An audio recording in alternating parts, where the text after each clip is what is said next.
So last class में we have completed till international timeline that is 0 degree longitude. ठीक है, ध्यान रखना लैटिट्यूड आवाज आई तो कूट देंगे। अब हम लोग क्या लॉन्गिट्यूड्स पढ़ रहे हैं, लॉन्गिट्यूड्स पढ़ रहे हैं तो हमें अब इसमें क्या पढ़ना है, इंटरनेशनल डेट लाइन पढ़नी है।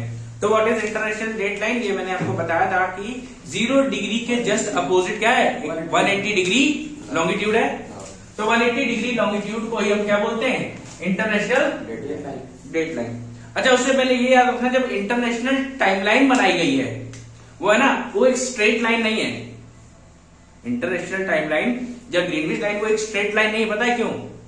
बिकॉज हो सकता है कि एक कंट्री को एक ही टाइम मिले तो उसको क्या है, उस कंट्री को एडजस्ट करते हुए बनी हुई है वो लाइन ना। आप लोग सोचे कि इंटरनेशनल टाइमलाइन 0 डिग्री स्ट्रेट नहीं है वो, ठीक है। रशिया में एक जगह हटी हुई है, एक जगह पैसिफिक ओशियन से हटी हुई है, उनको मूव कराया गया। जब आप उसको अपनी एटलस में देखेंगे तो आपको दिखाई देगी बड़े आराम से। अगर आपके पास एटलस नहीं है तो एटलस वाला फ्रेंड बनाइए, और किसी के पास नहीं है तो पैसे करिएगा, ठीक। तो हम लोग इसकी बात कर रहे थे इंटरनेशनल डेट लाइन की, दैट इज 180 डिग्री लॉन्गिट्यूड। ये बात याद है ना? तो 180 डिग्री लॉन्गिट्यूड में अगर आप ऐसे ड्रॉ करें, अगर आप इधर बढ़ेंगे तो क्या होगा, 179, 178 अप टू 1, 0 तक चले जाएंगे। 0 और 180 कॉमन है, लेकिन मैंने आपको बताया था, ठीक। फिर आप क्या कर सकते हैं, इधर जाएंगे 179, 178, 176 ऐसे कम होते होते 1 तक आए। कोई दिक्कत? अब देखो,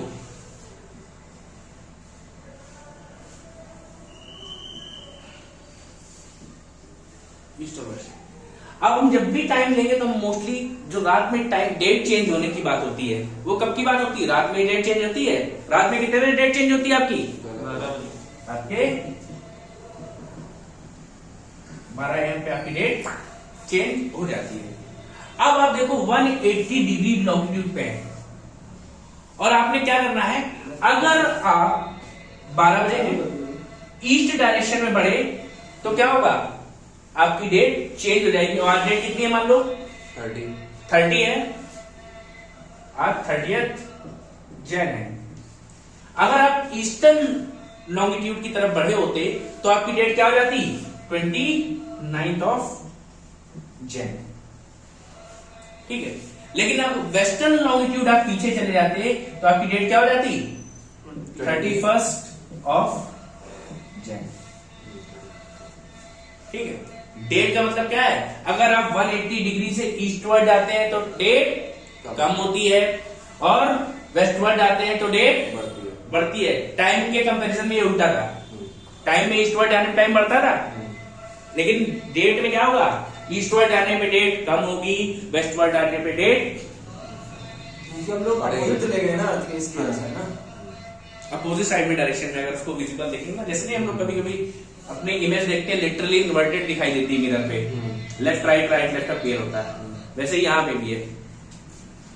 ये बात याद रहेगी कंफर्म। अब इधर टाइम का फर्क देखोगे, बहुत ज्यादा फर्क नहीं आएगा। आप अलग 179 ईस्ट पे चले जाओ, 179 वेस्ट पे चले जाओ, तो टाइम में कितना अंतर होगा भाई, यहाँ 12 बजा है, ईस्ट में जाओगे तो 12:04 हो जाएगा, बिल्कुल।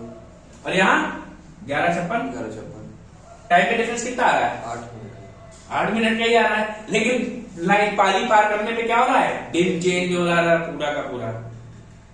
लेकिन सिर्फ 12 बजे भैया 0 डिग्री लेके नहीं कर सकते भैया, नहीं, इंटरनेशनल डेट लाइन उसको बनाया गया, 180 वाले को ही 180 वाले को इंटरनेशनल डेट लाइन बनाई गई, ठीक है। और ये ग्रीनविच तो 0 वाली है, ग्रीनविच 0 है, ये बात समझ में आ रही है, हाँ। ठीक है। तो ध्यान रखना, बाय मूविंग ईस्टवर्ड और westward from 0 degree 180 degree longitude या international date line, we gain a day और वी लूज अ डे। ये बात समझ में आ गई। अगर हम इसके इधर में आएंगे तो हो सकता है एक दिन लूज कर दें, और इधर में आएंगे तो एक दिन गेन कर लेंगे। That is international date line, ध्यान रखिएगा, नोट कर लो। तो इससे आपको क्या पता चल रहा है, when you are moving from west to east, अगर आप वेस्ट टू ईस्ट जा रहे हैं तो क्या मिलेगा आपको, गेन ये होगा या लूज होगा, लूज होगा, we will lose a day. अगर आप ईस्ट से वेस्ट जा रहे हैं तो gain a day, we will gain a day. कोई दिक्कत यहाँ तक, ये बात क्लियर हो गई। हाँ जी, पूछ लिया।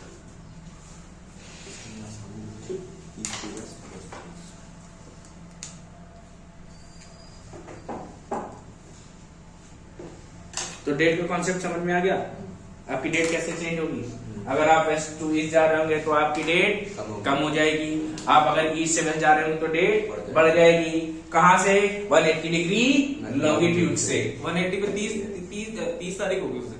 अगर 180 पे है आज, मान लो आज कितनी है, 30 तारीख। 30 तारीख है, आज 30 तारीख थी, अगर आप कहां चले गए, ईस्टवर्ड गए तो आपकी डेट कम हो जाएगी, 29 तारीख मिलेगी। अगर आप वेस्टवर्ड गए तो ठीक, समझ गया।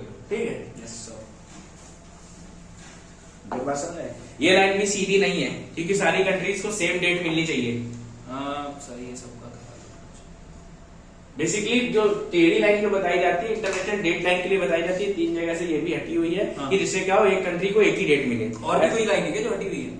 ग्रीनविच, हाँ ग्रीनविच अभी ग्रीनविच नहीं हटी है शायद, स्ट्रेट लाइन। स्ट्रेट लाइन है Greenwich, sorry Greenwich line straight ही है। ओके ठीक है, ठीक। इंटरनेशनल डेट लाइन जो है वो 3 जगह से हटी हुई है।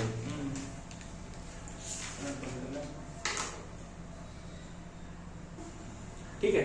So we have completed our longitudes and latitudes, हमारे कंप्लीट हो चुके हैं। Now we will come to surface of earth.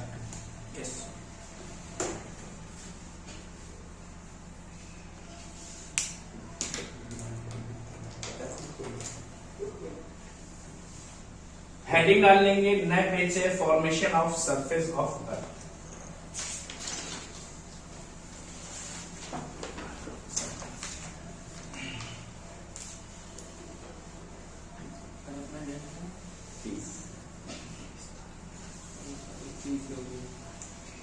तो भैया आज आप जो अर्थ, जिस अर्थ पे रह रहे हैं, क्या ये अर्थ हमेशा से ऐसी थी? नहीं।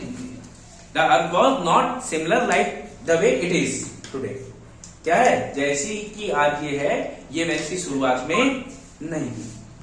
तो भैया हमारा अर्थ, सन वगैरह सब बन के कब तैयार हुए थे? वही 4.6 billion years before. 4.6 billion years before present बन गए। कोई दिक्कत, बहुत ही हुआ। आज आके अर्थ पे क्या क्या है? पेड़ पौधा जानवर सब कुछ। प्लैनेट्स, अर्थ एक प्लैनेट है, उसमें कॉन्टिनेंट मिलते हैं आपको, फिर प्लेट्यूज हैं, प्लेन्स हैं, trees, plant, river, ocean, humans, animals, इतनी सारी चीजें हैं जिनके बारे में आप कई बार सोच भी नहीं सकते। तो ये सब चीजें आज शुरुआत से नहीं थी, क्या हुआ, ये धीरे धीरे ग्रेजुअली बनी। तो जब 4.6 बिलियन ईयर्स एगो हमारी अर्थ बनी, तो अर्थ बनी उस समय अर्थ क्या थी? अर्थ वॉज अ हॉट बॉल। भाई तुरंत बनी थी, गरम गरम, भाई एक्सप्लोजन से बनी थी, याद है? तो क्या दिया, अर्थ वॉज सो बहुत गर्म थी, और बहुत गर्म थी। और उस समय हमारे एटमॉस्फेयर में 2 गैसेज ही हुआ करती थी, that were hydrogen and helium. Hydrogen का अमाउंट ज्यादा था और हीलियम का अमाउंट कम था, and it was the first atmosphere of earth.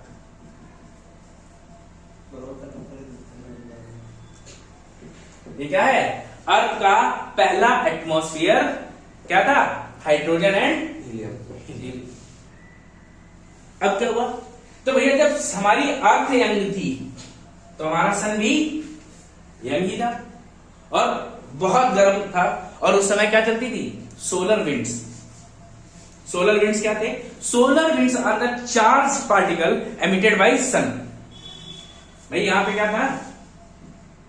सन। सन से निकलते थे क्या? चार्ज पार्टिकल्स, जो क्या अर्थ की तरफ आए।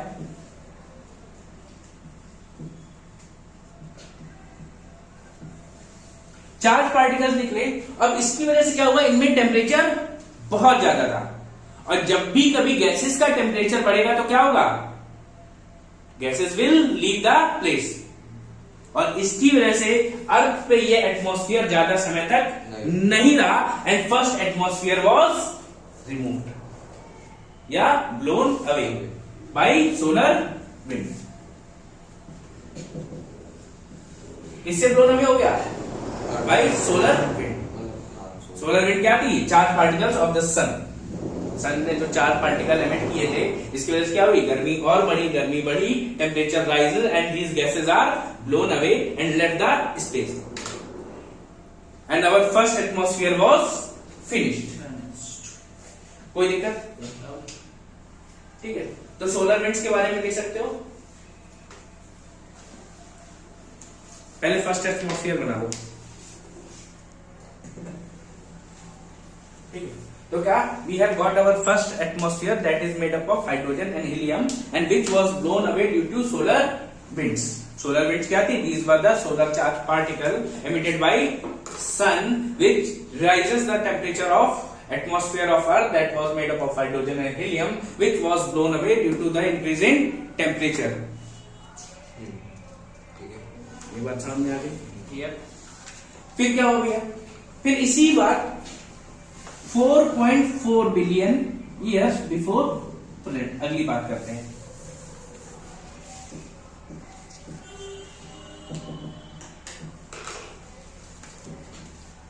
अब दो ऑब्जेक्ट थे, एक था थिया, दूसरा था जिया। एक था थिया, दूसरा था जिया। थिया was a Mars like object, और जिया वॉज अवर अर्थ। इन दोनों के बीच में हुई टक्कर, याद आया, अलग हो गया चंद्रमा। 3 times larger body than Mars. And we got our earth plus moon separately, ठीक है। और इसको हमने क्या नाम दिया था, बिग स्प्लैट थ्योरी, या दूसरा नाम दिया जाता है जाइंट इंपैक्ट थ्योरी। दो नाम दिए जाते हैं, क्या है, बिग स्प्लैट थ्योरी और जाइंट इंपैक्ट थ्योरी, ठीक है। बाकी ये मून का फॉर्मेशन हम आपको पहले ही बता चुके थे, इसलिए इसमें इतनी ही बात करनी है हमको। If you want to note it down then we will move ahead. तो भैया ये बात आपको समझ में आ गई, बिग स्प्लैट थ्योरी भी हो गई। नाउ अब क्या हुआ, यही 4.4 बिलियन ईयर्स अगो अब हमारी जो अर्थ क्या है, मोल्टन स्टेट में थी। अर्थ वॉज इन मोल्टन स्टेट, और इसके बाद इतना ज्यादा टेम्परेचर था, अर्थ पे हुए volcanic eruption.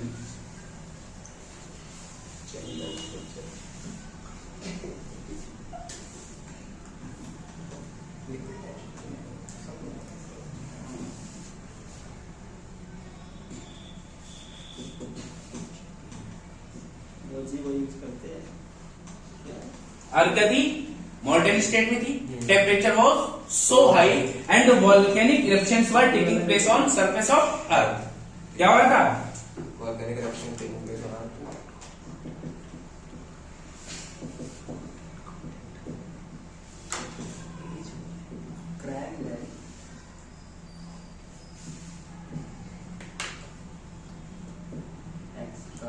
Surface of Earth. अब जब ये वॉल्केनिक इरप्शंस हुए तो अर्थ के साथ एक चीज और हो रही थी, ये जो हमारी अर्थ थी बहुत गर्म थी, लेकिन यहां से निकल रहे थे, वॉल्केनिक इरप्शन हुआ। इस वॉल्केनिक इरप्शन में आपको मिली कुछ गैसेस, जैसे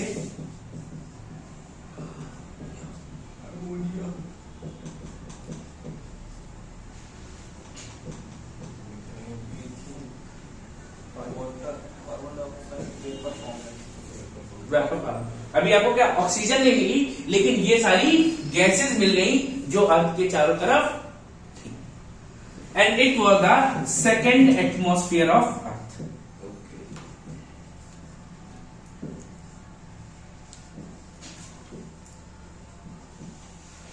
ये क्या था, सेकेंड एटमॉस्फेयर ऑफ अर्थ था, टेम्परेचर बहुत ज्यादा था, अर्थ वॉज इन मोल्टेन स्टेट, और इसमें क्या हो रहे थे, ढेर सारे वॉल्केनिक इरप्शन हुए, और उस वॉल्केनिक इरप्शन में ये गैसेस निकली, that were ammonia, carbon dioxide, methane and water in form of vapour.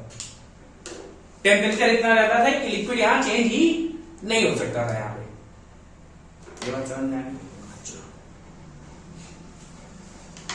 ठीक। अब भैया ये वाटर वेपर क्या होगा, ऊपर जाएंगे, उड़ते गए उड़ते गए उड़ते गए, और क्या गए, ठंडा गए। भाई तुम्हारे अंदर अभी खूब एनर्जी है, फिर हमने कहा दौड़ो, पहले 100 मीटर तो कोई दिक्कत नहीं, खूब एनर्जी, फिर 500 मीटर होगा तो धीमे हो जाओगे, 1 किलोमीटर होगा और धीमे हो जाओगे, 2 किलोमीटर बाद बेहोश हो जाओगे। तो इनका भी यही हाल था, एनर्जी खूब ज्यादा थी, यहाँ पे टेम्परेचर बहुत ज्यादा था, तो ऊपर जाना शुरू हुए, और ऊपर जाते जाते एक बार क्या हो गया, इनका टेम्परेचर कम होता गया और ये कंडेंसेशन या प्रेसिपिटेशन स्टार्ट हुआ, एंड दिस कॉज रेन। इससे क्या हुआ हमें, H2O वेपर कॉज्ड रेन, इससे हमको रेन मिली। यही बारिश जब हमारे अर्थ सरफेस पे गिरी तो क्या हो रहा था, ये जो हमारे अर्थ सरफेस पे क्या था, मोल्टेन लावा था, वो होना शुरू हुआ कूल, ठंडा गया। ठंडाने के बाद अब कोई चीज देखो अचानक से पानी बढ़ता है, क्या समिटने लगती है, because it was in expanded form, तो वो श्रिंक हो गई, हमें एक सरफेस बनना स्टार्ट हो गई, दैट वॉज श्रिंक। ठीक, we got cause rain which cooled down the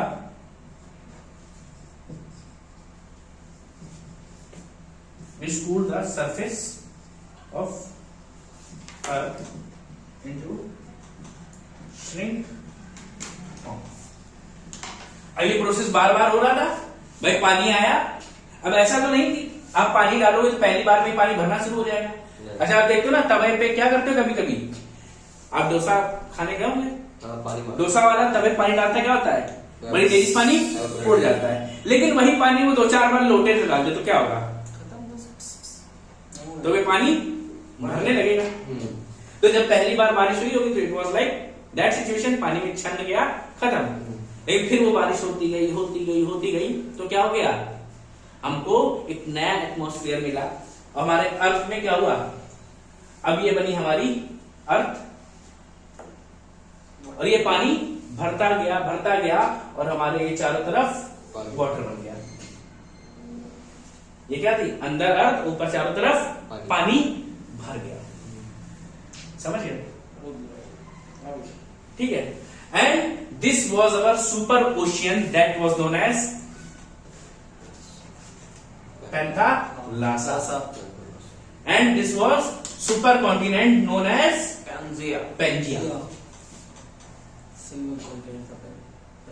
क्या था, पूरी जो अर्थ थी एक कॉन्टिनेंट की थी, अब हमको रॉक्स मिल गए, भाई ठंडे होने के बाद ये रॉक्स ठंडे हुए, we got our rocks, but it was under ocean. ये क्या है, ये चारों तरफ नीचे पानी, ये ओशियन है, और बीच में क्या है आपकी अर्थ है जो सॉलिड फॉर्म में। ये बात समझ में आ रही है, ये मैंने ऐसे बनाया, सोना भी बनाओगे तो भी कोई काम चल जाएगा आपका। ठीक है, तो ये जो क्या था, ये सॉलिड पार्ट है, इसको हमने क्या कहा, सुपर कॉन्टिनेंट कह दिया, पूरी अर्थ एक साथ जुड़ी हुई है। और ये क्या है, सुपर ओशियन, पानी भरा हुआ है चारों तरफ। लेकिन अभी ये जो आपकी अर्थ सरफेस बनी है, it was under water, so it is क्या है, ये क्या है, सी सरफेस है, ओशियनिक सरफेस है। जो अभी आपको मिला है इट इज ओशियनिक सरफेस। कोई दिक्कत है यहां तक ना, नोट करते चलो। ये जो हमको सरफेस मिल रही है चारों तरफ, अब ये क्या है, पानी के अंदर है, तो it is oceanic surface, and it is the first surface of अर्थ।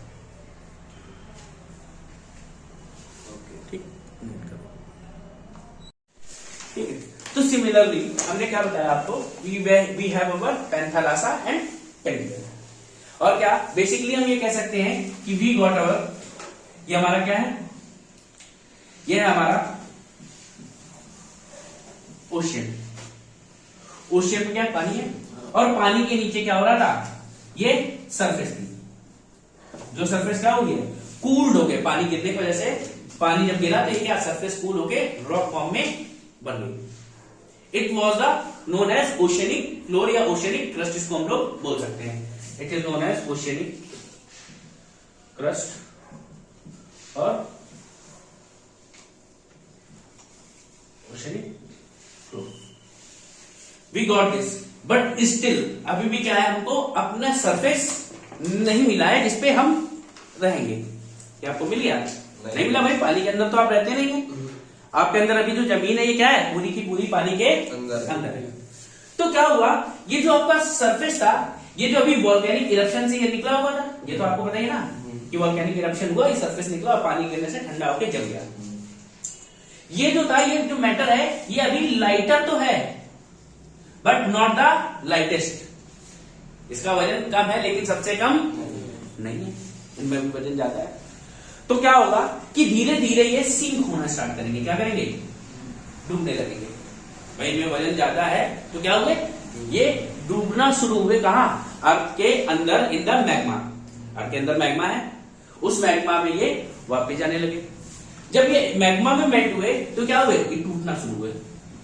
भाई टूट जाएंगे। मैग्मा में गए, टूट गए, तो टूटने के बाद क्या हुआ, जो लाइटर पार्ट था वो ऊपर जाना शुरू हुआ। ठीक है, वो क्या हो गया, ऊपर जाना शुरू हुआ। और ये इतना हल्का था, जल्दी सॉलिडिफाई भी हो रहा था।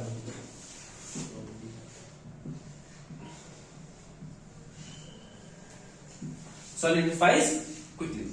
देखो जब पानी के अंदर रहा तो कोई दिक्कत नहीं, धीरे धीरे पानी के ऊपर चला गया।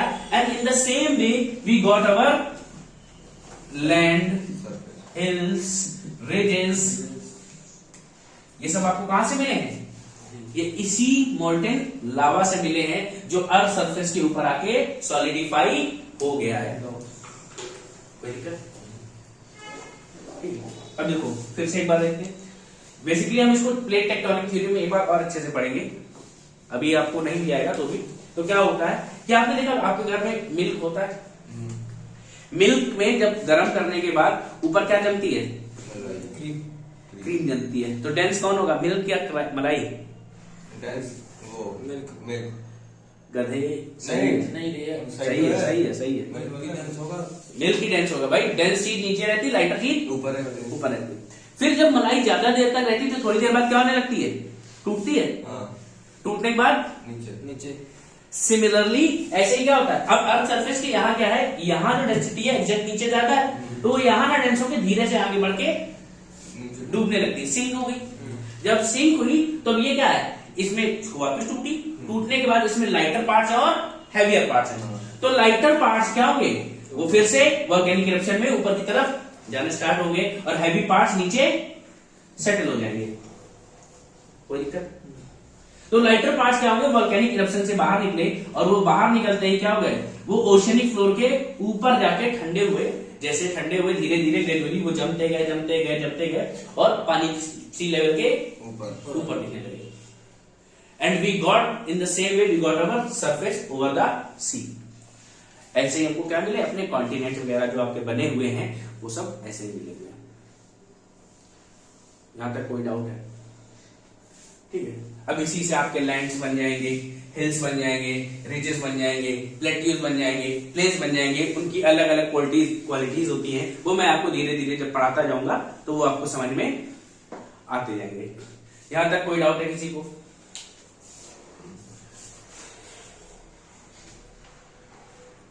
ठीक है। तो अभी जो ये जो स्टेट है, लगभग ये बात कब की है, 4 billion years before present we got our earth in this form, because we don't have life up to this place. अभी तक हमारे पास क्या नहीं है, लाइफ नहीं है। Next class we will study about evolution of life. कोई इश्यू यहां पर? Okay, so let's have a quick revision how the formation of earth surface started.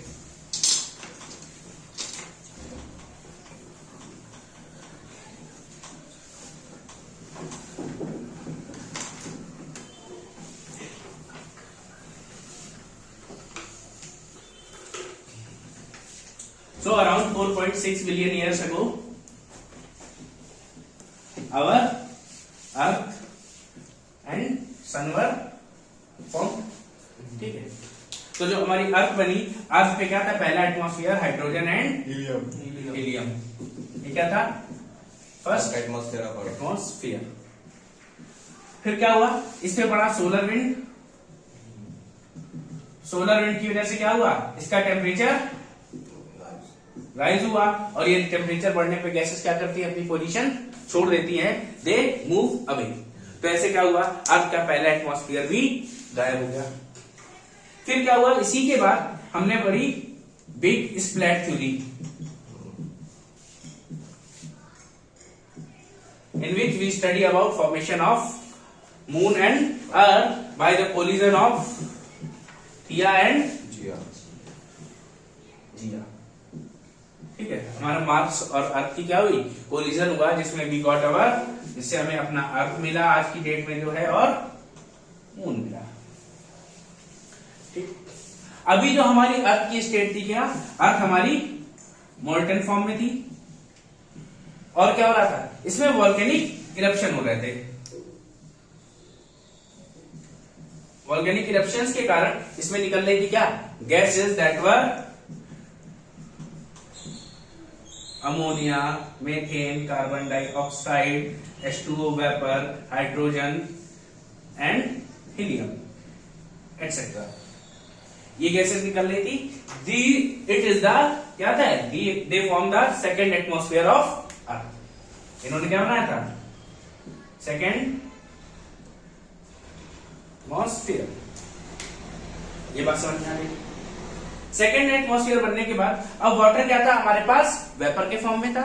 ये हो गया एटमॉस्फेयर में, जैसे ये टेम्परेचर इसका कम हुआ, ये क्या हुआ? प्रेसिपिटेशन स्टार्ट हुआ in the form of rain.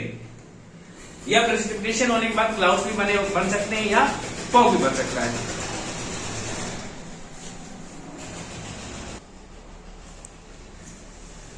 Then the water goes up and precipitated in the form of rain। जैसे ही ये रेन हुई, पूरे अर्थ के सरफेस पे गिरी। अर्थ पे क्या था? मैग्मा था पूरे में। मैग्मा पे पानी गिरा, मैग्मा सॉलिडिफाई होना स्टार्ट हो गया, और जहां जहां गड्ढे थे वहां पानी भर गया। पानी भरने के बाद क्या हुआ? ये प्रोसेस धीरे धीरे रिपीट होती रही। भाई एकदम से ठंडा तो हो नहीं जाएगा। आप तवे में थोड़ा सा पानी डालो, क्या फर्क पड़ रहा है? ऊपर गायब, छन्न से हुआ। वही हाल यहां भी था, थोड़े पानी से तो कुछ होगा नहीं। जब ये प्रोसेस बार बार होती गई, तो अर्थ के गड्ढों में पानी भरा, पूरा का पूरा अर्थ पानी से ही डूब गया। ठीक है, तो जैसे जैसे पानी आया, पानी चारों तरफ भर गया, और क्या हुआ? पानी के नीचे एक लेयर बन चुकी थी, जो क्या थी? Solid rocks. यही इग्नियस रॉक्स थी। These are the igneous rock and they are the क्या है? ये ओशियनिक फ्लोर। कौन? जो ठंडा पानी के नीचे जो सरफेस बना हुआ है, वो क्या है? वो आपका ओशियनिक फ्लोर है। ये बात समझ में आ रही? ओशियनिक फ्लोर क्या हुआ? अब ओशियनिक फ्लोर जब बना, ओशियनिक फ्लोर में अब they were formed of lighter material but not the lightest. उसमें अभी भी कुछ भारी पार्टिकल्स थे। तो उसने क्या किया? उसकी जो लेयर थी वो सिंक करना स्टार्ट करती है अगेन इन मैग्मा। उसकी जो लेयर है वो क्या कर रही है? डूबना स्टार्ट कर रही है मैग्मा में। जैसे ही मैग्मा में गई, वो हैवी पार्टिकल्स और लाइटर पार्टिकल्स सेपरेट हो गए। हैवी पार्टिकल्स तो सेटल डाउन हो जाते हैं, और लाइटर पार्टिकल्स क्या होते हैं? अगेन इरप्टेड इन वोल्केनोस। और क्या हो रहा है? वो धीरे धीरे जाते जाते वर्टिकली एक्यूमुलेट होते हुए जमते हुए जा रहे हैं ऊपर की तरफ। वर्टिकली जाते हैं ऊपर की तरफ और एक्यूमुलेट होते, जमते जा रहे, और धीरे धीरे क्या हुआ? ये लेयर पानी के ऊपर चला गया। ये जो एक्यूमुलेशन था इसका, ये they cross the water level. और जब हमें पानी के ऊपर चीजें दिखाई देने लगी, तो क्या? पानी के ऊपर लैंड पार्ट दिखाई दे, दैट इज आइलैंड, लैंड। ये सब यही तो है हमारा। We got our lands, islands, hills, ridges etcetera. ये हमें कहां से मिला? We got this from the volcanic eruption which was of lightest material. ये बात समझ में आ गई? तो here we formed our present earth, जो हमारे पास आज अर्थ है, लेकिन स्टिल ये कब की बात है? ये हम पहुंच गए हैं 4 बिलियन ईयर बिफोर प्रेजेंट। अब 4.6 से 4 बिलियन ईयर। तो अभी क्या हमारे पास अर्थ तो है but there is no life, और ये प्रोसेस हमेशा अर्थ पे होता रहता है। ये जो आपका सी फ्लोर मेल्ट होने की बात है ये हमेशा होता रहता है और नई जगह बनती रहती है। This is a continuous process, millions of years तक चलेगी। तो आप घर में बता सकते हैं कि we don't have less land, the still land is forming.